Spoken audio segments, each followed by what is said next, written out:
Since Repair Clinic encourages you to perform this repair safely, a warning icon will appear when you should use caution. Before you replace the fill tube in your refrigerator, be sure to unplug the power cord. Have an assistant help you to pull the appliance away from the wall. Remove any tape securing the fill tube water line, then rotate the fill tube counterclockwise to uninstall. Unthread the nut to release the water supply line from the old fill tube.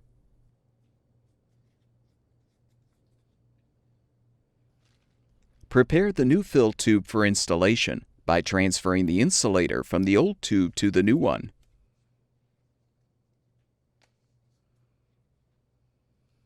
Now insert the water supply line into the tube and thread the nut to secure.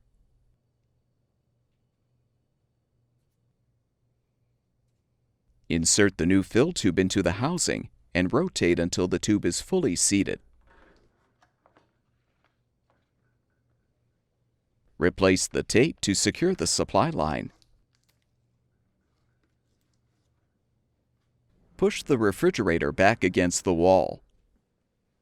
Plug the power cord back in, and your refrigerator should be ready for use.